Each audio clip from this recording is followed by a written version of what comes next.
గుంటూరు జిల్లా ఉండవల్లి కరకట్టపై చంద్రబాబు నివసిస్తున్న ఇంటిని జప్తు చేయడానికి అనుమతి కోరిన ఏపీసీఐడీ పిటిషన్పై ఈ నెల 16కి వాయిదా పడింది. ఏపీసీఐడీ వేసిన పిటిషన్పై ఈ దశలో నిర్ణయం తీసుకోలేమని ఏసీబీ కోర్టు స్పష్టం చేసింది. అటాచ్మెంట్కు అనుమతించాలంటే ప్రాథమిక ఆధారాలు ఉన్నాయా లేదా అనే కోణంలో జప్తు కోసం అభ్యర్థించిన అధికారిని తాము విచారించాల్సిన అవసరం ఉందన్నారు. మే 18న నోటీసులు జారీ చేసినందున లింగమనేని రమేష్కు కేసు దస్త్రాలు ఇవ్వాలని సిఐడిని ఏసీబీ కోర్టు ఆదేశించింది. తదుపరి విచారణ ఈ నెల 16కు వాయిదా పడింది.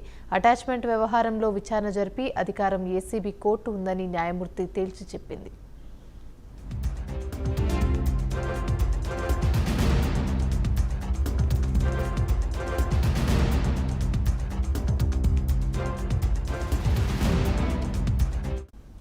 రైట్, ఇక ఇదే అంశానికి సంబంధించి మరిన్ని వివరాలు మా ప్రతినిధి శ్రీనివాస్ అందిస్తారు. శ్రీనివాస్, చెప్పండి. చంద్రబాబు కరకట్ట నివాసం పిటిషన్ పై తీర్పు మరోసారి వాయిదా పడటం జరిగింది. ముఖ్యంగా ఈ నెల 16వ తేదీకి తీర్పు వాయిదా వేయడం జరిగింది.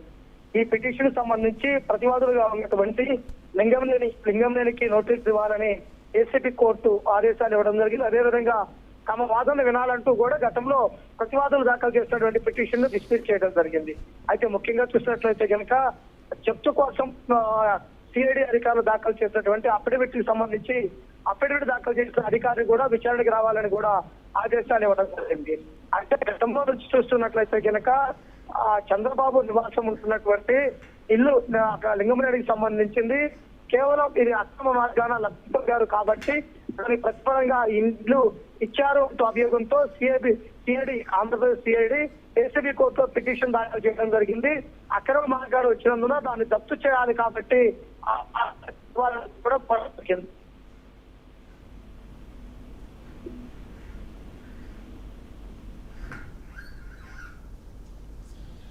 Right, thank you Srinivas.